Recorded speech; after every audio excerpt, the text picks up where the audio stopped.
The design of this tiny house was really based around something that could travel all the time. Obviously, I've seen so many tiny houses now, and I've got a lot of different inspiration from a lot of different places.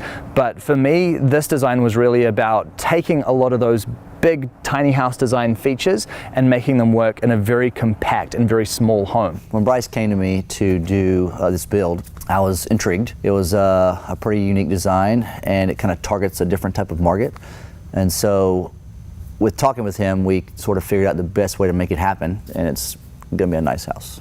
Working together, I really feel like we've honed and refined this design into a very special home. So here we are, now actually building a tiny house on wheels. This is such an incredible feeling.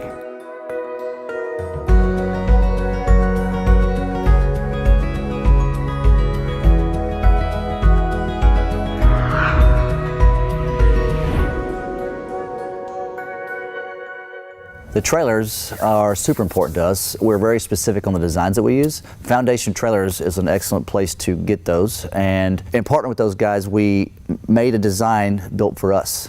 So it's now day one of the build. We're going to take a look over the trailer and find out all about the foundation that the house is going to be built on. Mike, how you doing, man? Hey man, how you doing? I'm good. Good, good. Awesome. Looking forward to getting stuck into things. Yeah, definitely. It's going to be fun. So here is our trailer. She's looking very shiny. Got a little 16-foot trailer. We're pretty particular about our trailers. So for us, the main frame is built out of all tube steel. All right, that's important. We have our side flanges that come out, take a bend to create the 8-foot wide that we need. We have D-rings on all 4 corners so that you can strap your homes down to the ground in a high wind area. From there, just on this side, you can see the lights that come on the trailer. All DOT lighting in the United States, we're required to have all the lights. If you see here, this is what we call a structural fender. So we can build straight onto our fender versus having to head her over. You can see in the main area of it here, the belly pan. This is something that we do on all our trailers as well. Nobody wants to have an open bottom trailer, right? And especially for DIYers, you don't want to have to put that on yourself. It is horrible to do. So our manufacturers, it comes standard. You take a look here at this corner jack. All our trailers have these as well. On the front here, of course, you have your front tongue jack. We like to use an adjustable coupler. You've got all your safety chains. You also have your breakaway kit. But from there, that's pretty much about it to a normal tiny house trailer.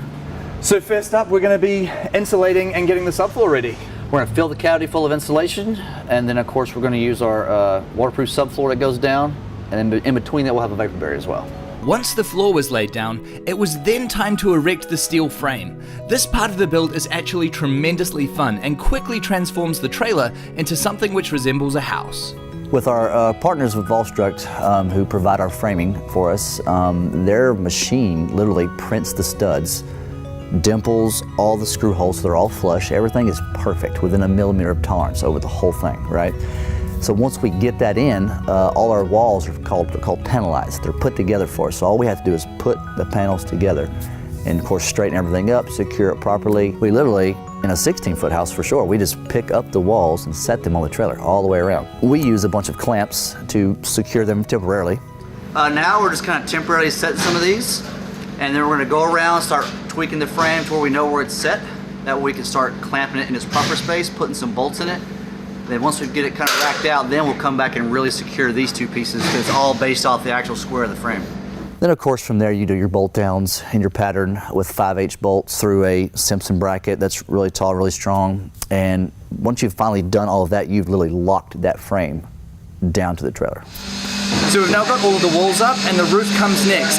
That's going to be a little bit tricky because it's also one of the heaviest parts, so we're actually going to need to use the fork hoist just to help us get us up there. But hopefully once it's up, it'll be pretty easy to put in place and attach. Watching the steel go up is really cool because it just happens so fast. You're sort of sitting there with an empty trailer 1 minute, and then within the space of a few hours, the whole steel frame just gets erected. It's actually really cool to see. All right, we're about to start sheathing the frame. We're going to go around and look for any dead pockets that we can insulate later, like for example this one right here. We'll go ahead and insulate this now. We'll go ahead and zip wall the whole thing and tape it up. And if you'll look around, you can kind of see we're pretty much all screwed down. A couple more hurricane straps to go around the top. They've got the other side done. But from there, it's just sheathing and moving on. Sheathing this house, we chose to go with a zip wall product. Now, With the type of breathable membrane system we use, we could have not done that, but it's just abundant for our company. We always have it here, so we just went ahead and used it anyway.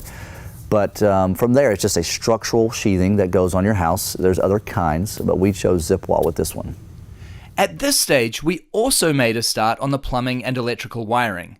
The electrical system needs to be well thought out, with both 12 and 110 volt circuits running in the home. Well, we're about to do a little wiring. We just started running the lights and some of the switches for these guys. We got our grommets in the wall for our wires to go through, and of course we'll go through here, measure everything out, get everything centered, and we should be able to wrap up the wiring tonight. We also got stuck into fixing the fascias and preparing the subroof. Next, we started the process of installing the building's membranes. For this, we used a special Healthy Homes package from Mainstream Corporation, which essentially builds the home up to passive house standards. For me, it's essential that a home is healthy. You need to be able to really feel like you can breathe deep in your space, and that's the reason why we've chosen to use the Healthy Home package from Mainstream Corporation in this build. It includes EcoBat insulation, it includes the building wraps, both the Mento exterior building wrap as well as the Intello interior building wrap, which helps to perfectly regulate all of the moisture that can potentially be inside a tiny house or form inside a tiny house, making sure that there's no possibility of mold buildup in our walls. What we're also going to be doing is we're also going to include a Lunos heat recovery ventilation system that will actually allow the whole house to breathe. So this whole system works together to ensure that the tiny house is breathing, that the moisture content is regulated, that it's warm, that it's cozy, that it's dry, that it's safe, that it's healthy. And I am a huge fan of all of those things. With the exterior membrane complete, it was also time to start installing the windows. The windows for this project are provided by Plygem. They're double pane, low E, argon-filled windows. They came in a nice little color that we chose. They all crank out. I believe all of them are a casement window, and some of the bigger ones are doubles. And in the bathroom, we did the casements with obscure glass so that you can take showers and do the things you need to do, but you can't see in. At this stage, we also insulated the home. We used earth wool insulation. It was tricky to make sure all the cavities were filled, as often there were some pretty tight spaces to cram into the steel frame. Still, it's worth taking the time to get it right and make sure that the home is well insulated. Now, I have been putting insulation and cramming it into these little holes that I continue to find in it. It is a lot of work, and I feel like every single time I look at the insulation I'm finding more holes and more things that I need to do with it, but right now I'm just going to call it good. I've been working on it all afternoon, and I think that we're finally at a place where I'm comfortable to wrap the building. So the trick is we now have to pretty much create an airtight envelope using this membrane around the entire structure of the building, which is, I think, going to be a bit of a challenge, but we'll soon find out. This is going to be going not only on the walls, but also on our subfloor and our ceiling, so the whole building should be airtight. I hope. The membrane system adds huge performance value to the home. Still, installation was a tremendous amount of work and definitely resulted in a lack of sleep. It'll be part of the building. I am so warm now. The building. I can breathe better already. Okay, bye-bye. I do believe that this is going to be a really high performance building. Whether or not Mike will speak to me after the night is an entirely different question. Can I think about it? Can I comment later when I'm awake? When I'm less tired? Because I think my answer might change. I don't know how I feel now than I might feel in the morning. Once we probably put all this around, Mike will go home, and I'm probably going to be spending all night taping this place up.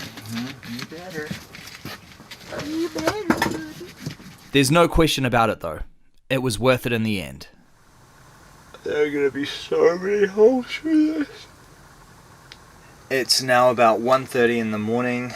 Mike and Will have just gone home, and I am going to try and get as much of this place sealed and taped up as possible before the morning, so that when people come in we can actually start the interior lining. So it's going to be a long night.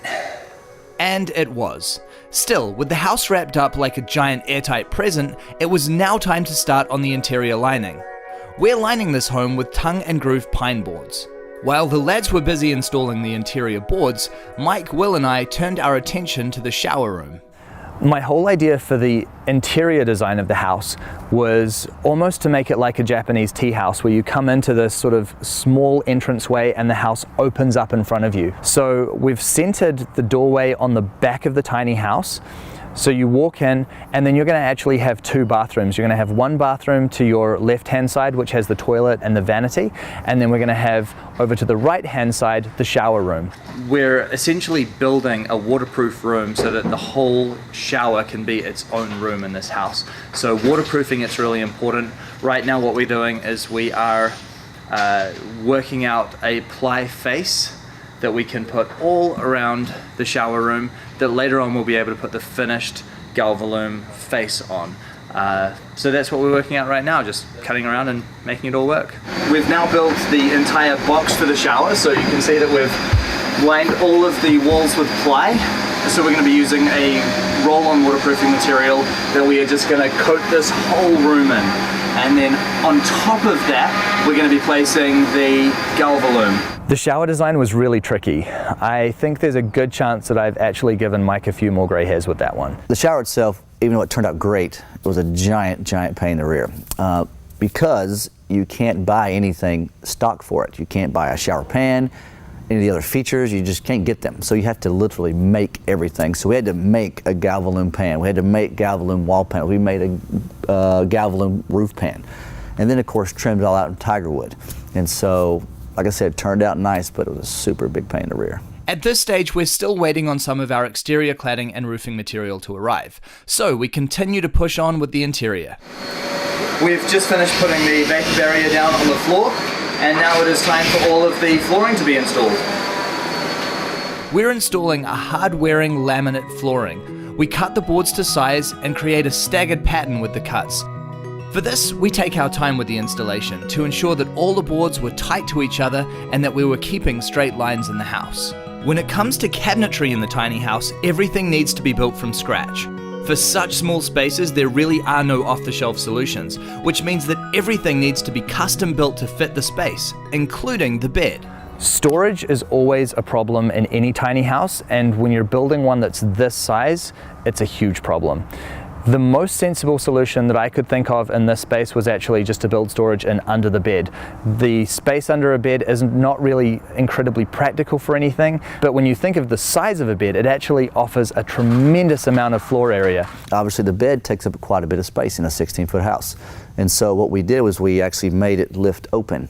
That way underneath the bed you have a giant storage area. We've actually tucked a water heater in there and a couple other little things, but even with that you still have plenty of room to put all your goods. One of the trickiest things to work out on the build was the television lift. For this, we're trying to fit in both a queen-sized bed and a cabinet with a television lift into a very tight space. We've got Brad from Woodtrist, who is doing an incredible job helping us out with our cabinetry inside the house, as well as helping us out with one little troublesome item.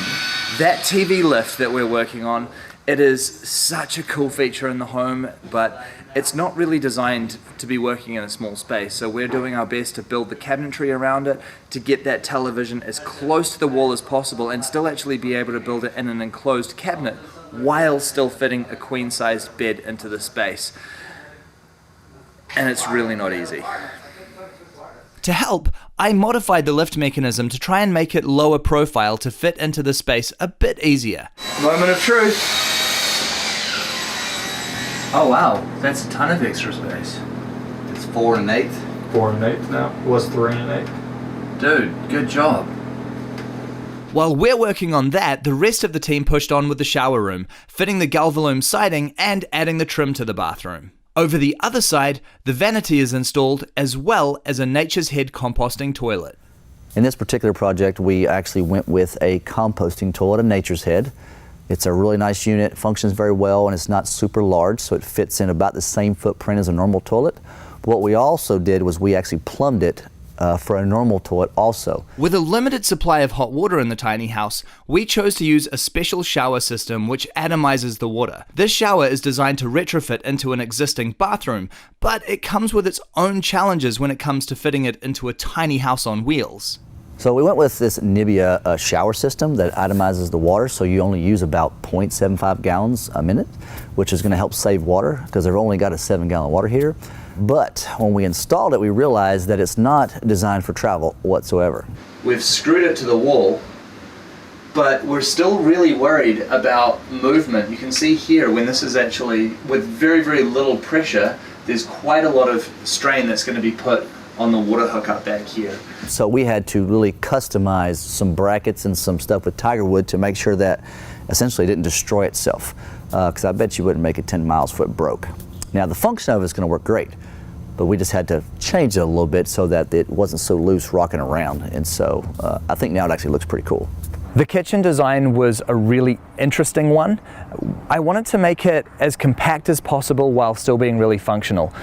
The priorities were to create as much counter space as possible. So to do that, we've used a really small sink, and then we haven't actually built in any cooktops onto the space. So it just keeps it all open. Another priority in the space was storage. So we wanted to have a good set of drawers, a good amount of area underneath the sink, and then also to be able to nicely fit our refrigerator. In this unit, the kitchen cabinetry was done by Whitrist. He's a good friend of mine here local, builds all our cabinets. He did a really nice job. The desk area in this particular unit was not too much of a challenge, being small, but we just basically mimicked almost exactly to the kitchen space. Only thing we did was we made the countertop a little bit shorter, otherwise it just gets a little too tight. And it's just got some nice little cubbies on the right side with some drawers in it for just in general storage. And then off to the left was all the electrics, panel, DC panel, and then of course the battery sits underneath. All right, well, our RV panel is done. We have our AC side, our DC side. Inside here we have a converter to run all the DC parts, but yeah, that should wrap it up.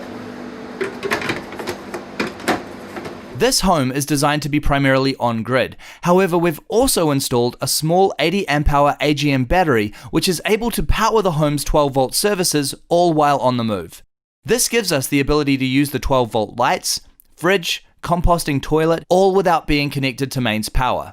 This battery is charged when the home is plugged in, but also takes power from the vehicle's alternator when driving, and wires have been run for a solar panel to be hooked up in the future. With the interior nearing completion and the cladding materials now on site, we can turn our attention to the home's exterior. We're using a mixture of standing seam metal as well as quality edge true cedar siding. This product is made from steel and is foamed back to add insulation value, making it a lightweight and durable option perfectly suited to tiny houses. Cladding is really important. When it comes to the tiny house, this is something which is traveling, so it's going to have impact from road debris and all of that sort of thing. It's also something that we really want to stand the test of time. We've chosen to use 2 different cladding options in this house to break up the visual aspect of it as well. So one of the exterior cladding materials that we're using is standing seam roofing metal. This is the same stuff that's actually going to be used on our roof, and we're breaking that up with true cedar. So together, that's going to make a really nice exterior aesthetic for the house. The roof on this house, we went with a black standing seam roof. We actually double layered the house because it's a flat roof. And so underneath it, we also have the same exterior vapor barrier as it is on the side of the walls. And it's all taped up nice and neat. And then of course you have the standing seam on top. Some of the biggest challenges with a flat roof is actually finding a roof that is allowed to be on flat. There's no pitch for the water or snow to go anywhere. So whatever roofing material you choose, it has to be dedicated to it so the water can't get back in. The roof has just finished being installed and it looks so good. I'm really happy with how that's turned out. On this project, the roof was the last thing to be installed. With that now complete, we could move the house outside to see the finished result in the daylight and touch up anything that needed it. Seeing the home move outside of the workshop for the very first time was an amazing experience, and it definitely made all of the hard work over the last 3 weeks very worth it. I'll definitely admit that I'm not the easiest person to work with. I'm super picky. If something is off, I will see it in an instant. And so I'm probably a builder's nightmare. I gotta tell you, Bryce can be a little bit of a diva. And I say that because he's so particular in a lot of ways, which is not wrong, but it does make your build process quite challenging because obviously we have our ways. I'm very particular too, so I get it a little bit. I'm a little diva too. But I'm really specific on how we build it, what we build it with, and why, so that our houses turn out great and are strong. And so you take that with emails, all right? Then you take that with he's finally here and you've got no time to build something. It can be quite frustrating. The cool part was we did learn some things. And so he wanted to use some products we'd never used. And so those had their own learning curve. And so we got to use them, which was pretty cool. We learned some stuff and we can incorporate that now into some other things. It was fun to teach him things as far as like how to build some stuff. He kind of jumped right in there, which was pretty cool. I wondered if he would. You never know with these YouTube guys. They might just want to watch the whole time. But no, he did good. He wanted to work. He wanted to do things. And so we taught him how to make some boxes, some drawers, some cabinets, just different things that he was comfortable doing, of course. And they turned out really nice. So a lot of the things you'll see in his house are actually he did, which is pretty cool. I think it actually makes the house a little bit better. I am not a builder. Before starting on the tiny house journey, I had absolutely no practical skills. I've managed to pick up a few things here and there, but I still really want to get involved. I still really want to get my hands dirty and get in. And Mike has been really awesome in helping to actually guide me in some things, showing me what I need to do, and actually allowing me to get stuck in on my own build and actually make sure that my sweat and my blood is still going into the tiny house as well, while still working under the guidance of somebody that actually knows what they're doing, which is really important, because I don't. Well, now that the unit's completed, I mean, it's just been a crazy, crazy time. You know, you take design time that you're cramming into not enough time actually, and then you get all your guys in here and you just literally go to town trying to build something super quick that would take probably more than a couple weeks. It's, I mean, obviously it's relieving in one way. It is gratifying, of course. It just turned out so nice, and it's gonna be a nice house. This project is the culmination not only of a few weeks building, but months of design and working everything out to construct what we've finally built here. And you know, I really just can't even express how incredible it feels after pouring all of that work into the tiny house to now actually see it realized. And she is every bit as beautiful as I'd hoped.